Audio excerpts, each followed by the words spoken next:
భవిష్యత్తు కోసం తెలుగు విద్యార్థులు ఇష్టపడే యూనివర్సిటీ. కాల్ 9059052378 9059052379.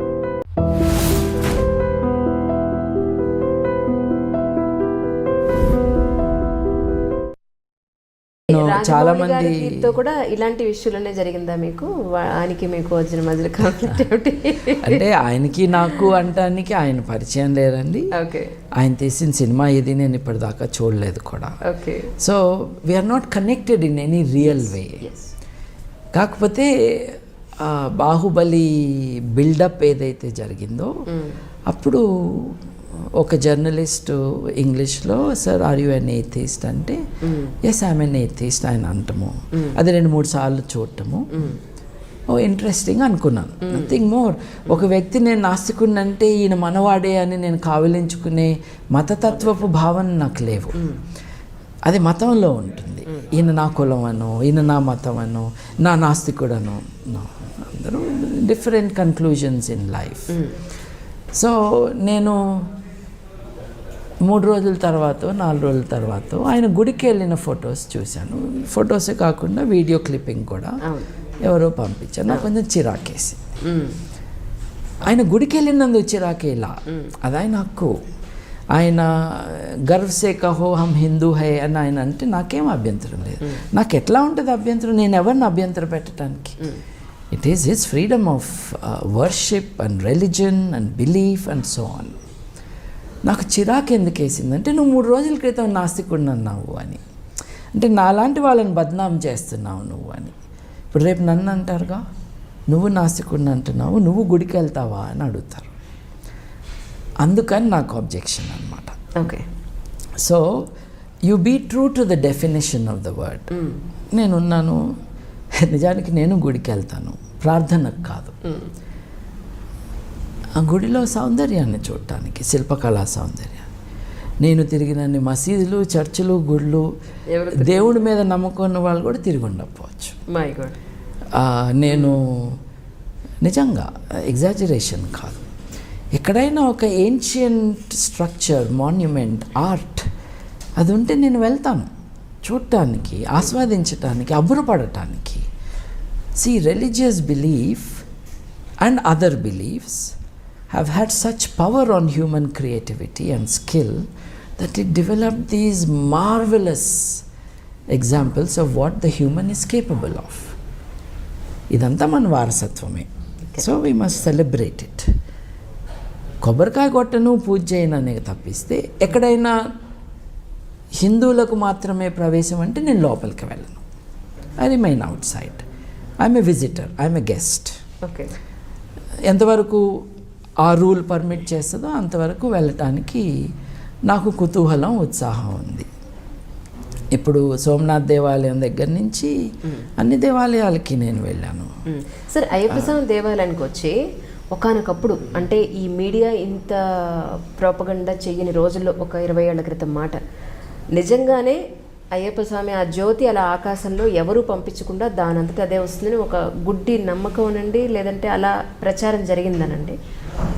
చాలామంది ఆ జ్యోతి చూడడానికే వెళ్ళేవారు.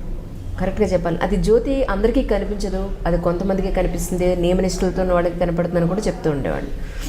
తర్వాత ఇది మనుషులు పెట్టేదే, ఈ మూల నుంచి ఆ మూలకి పంపించేది మనిషి ద్వారానే ఆ జ్యోతి అలా వెలుగుతుంది, ఒక మనిషే పంపిస్తాడు, మనిషే తీసేస్తాడనే విషయం తర్వాత తెలిసింది.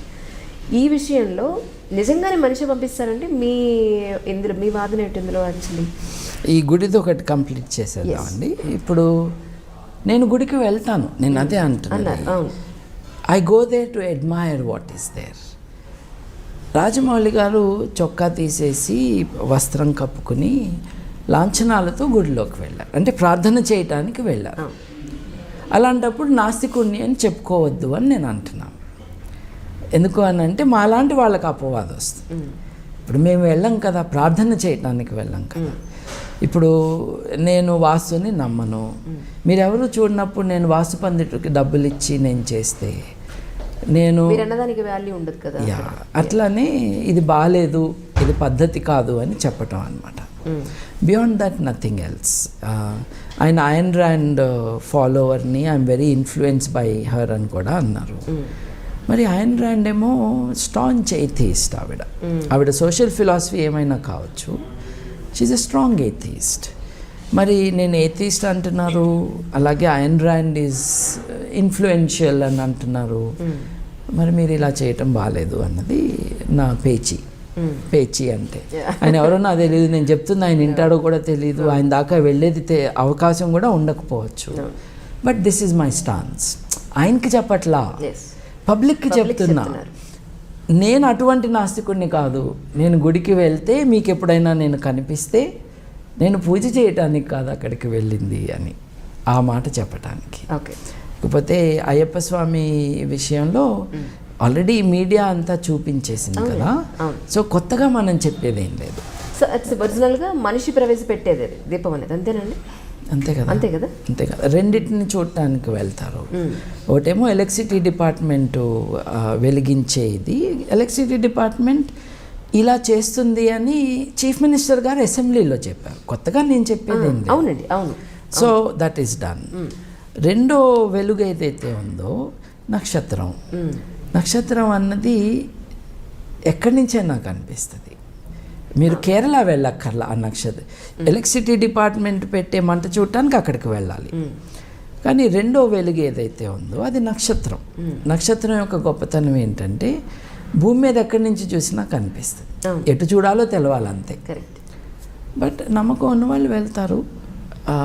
The general discussion about Ayyappa temples చాలా ఉన్నాయి. ఈ ఒక్క టెంపుల్కి ఆడవాళ్ళని రానియట్లేదు. మిగతా అయ్యప్ప స్వామి టెంపుల్స్కి ఆడవాళ్ళు వెళ్తున్నారు, రాణిస్తున్నారంటారా? Yeah, for always. So point to note here is Shani Shingnapur ఆలయం లాగానే అన్ని హిందూ దేవాలయాలు ఆడవాళ్ళకి నిషేధం లేదండి, కొన్ని దేవాలయాల్లోనే ఉంది. ఈ నిర్ణయం టెంపుల్ బోర్డు తీసుకుంటున్న నిర్ణయం. ఓకే. సో టెంపుల్ బోర్డులో మగవాళ్ళే ఉన్నారు కాబట్టి ఇటువంటి నిర్ణయం తీసుకుంటున్నారు. వేరే అయ్యప్ప స్వామి టెంపుల్కి ఆడవాళ్ళని రాణిస్తున్నారు కేరళలోనే. అట్లాగే వేరే హిందూ టెంపుల్స్కి రాణిస్తారు. మీరు తిరుపతి వెళ్తే రాణిస్తారు కదా. సో అక్కడికి దేవుణ్ణి చూసుకోవటానికి నన్ను రానిచ్చినప్పుడు ఇక్కడ ఎందుకు ఆపుతున్నారు అనే కదా దేశాయ్ గారు లేడీ, ఆవిడ ఫుల్ పేరు మర్చిపోయాను నేను, ఆవిడ యాజిటేషన్ అంతా అంతే కదా. నేను హిందువుని, ఈ దేవుడు నా దేవుడు, నన్ను వెళ్ళనివ్వండి, ఆవిడ అడిగింది అది. డిస్క్రిమినేషన్ అన్నది సమాజంలో వైడ్ స్ప్రెడ్గా ఉంది. టెంపుల్లో కూడా దాన్ని తీసుకురావటాన్ని ఆపాలి. ఆపిన మేరకు ఆ మతం మానవీకరణ చెందుతుంది. It becomes more human.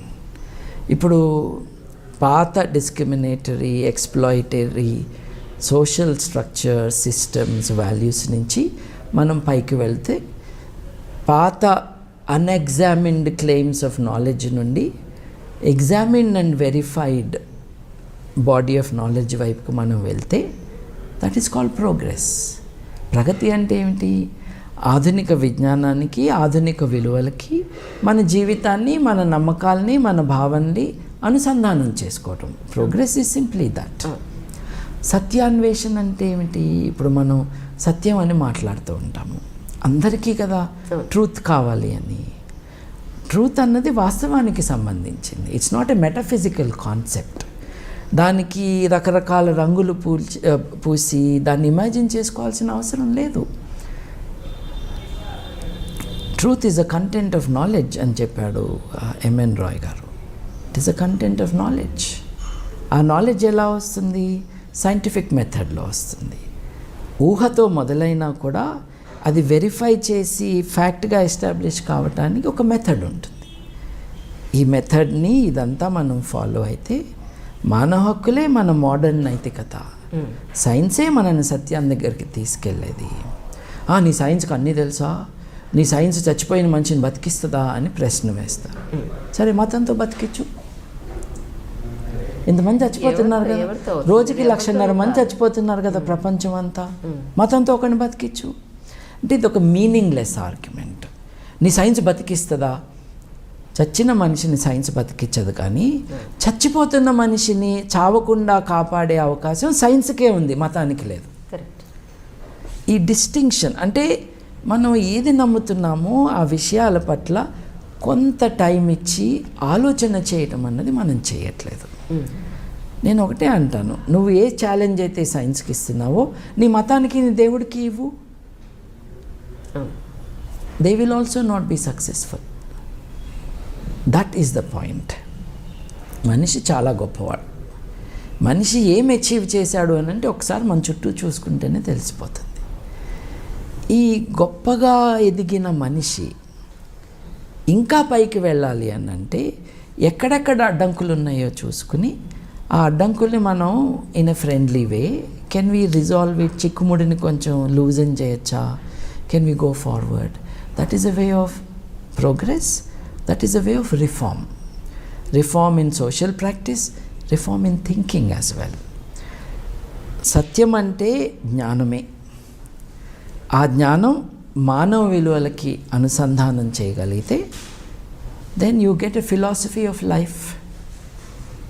That is మానవవాదం. మనిషి యొక్క వాదం మానవవాదం, దేవుని యొక్క వాదం మతం. నేనేదో పెద్ద కొత్తగా చెప్తుందేం కాదు. ఇదొక పెద్ద భావ పరంపర.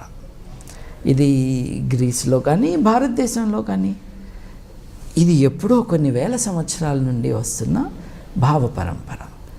అది మన హెరిటేజ్, మన వారసత్వం. ఇది human centred way of thinking and action and social institutions built around the human.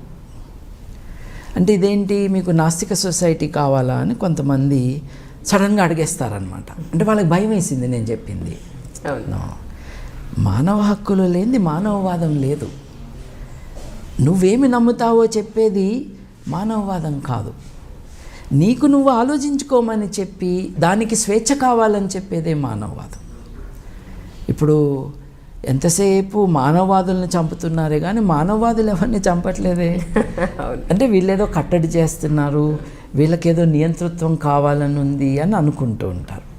అంటే ఒక రకంగా వాళ్ళు అనుకున్న భయానికి కొన్ని బేసిస్ ఉన్నాయి.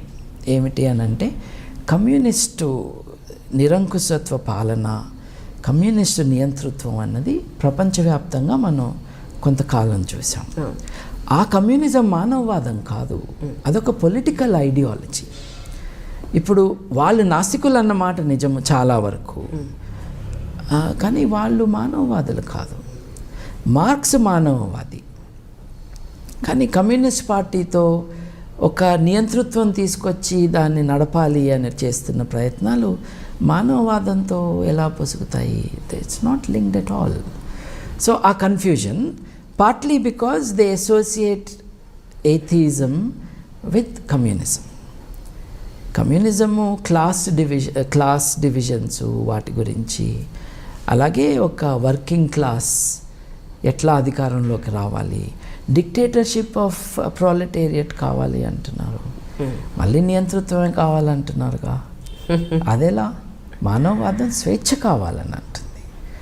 The method of humanism is the struggle of ideas, not of classes, not of castes either. It is about ideas. మానవ పురోగతి, మానవ ప్రగతి అన్నది భావాల సంఘర్షణ ద్వారా మనం పైకి వెళ్తాము అని చరిత్ర చెబుతుంది. అలాగే జరుగుతుంది కూడా. కమ్యూనిజం ఫెయిల్ అయింది ఎందుకు అంటే దాని థియరీలో పసలేదు కాబట్టి, వాస్తవానికి సంబంధం లేదు కాబట్టి, స్వేచ్ఛ మీద ఆధారపడి బిల్డ్ చేసిన సిస్టమ్ కాదు కాబట్టి. అందుకనే కమ్యూనిజంలో ద స్టేట్ విల్ విదర్ అవే అని అన్నారు. అంటే రాజ్యం వెళ్ళిపోతుంది అని. వెళ్ళలేదుగా, ఇంకా గట్టిగా ఉంది రాజ్యం. అసలు రాజ్యం వెళ్ళటం ఏంటి? ఎందుకు వెళ్ళాలి రాజ్యం? The state is a political organization of society. అది లేకుండా ఎలా ఉంటాము? మీరు ఇందాక నన్ను అడిగారు చూడండి, రాజకీయాల పట్ల ఇంట్రెస్ట్ ఉందా అని. I'm interested in the politics of freedom, not in the politics of power. Politics of ఫ్రీడమ్లో the widest diffusion of the power of the state is important. అంటే మనిషి యొక్క సావరెనిటీ, సర్వసత్తాకత ఎలా ఉండాలి అంటే ఒక డైలీ కంటిన్యూవల్ రెఫరెండం లాంటి సిచ్యువేషన్ ఉండాలి. Everyone should decide. ఎందుకంటే నా తరపున ఇంకెవరో ఒక నిర్ణయం తీసుకుంటారు అని అంటే అది ఘోరం అయిపోతుంది. we should be able to exercise our sovereignty on a regular basis. స్విట్జర్లాండ్లో ఇంపార్టెంట్ థింగ్స్ అన్నీ కూడా ఒక రెఫరెండం ద్వారా జరుగుతాయి. మోడర్న్ టెక్నాలజీని హార్నెస్ చేసి ఒపీనియన్ పోల్ లాంటి డెసిషన్ మేకింగ్ కూడా చేయొచ్చు వాళ్ళ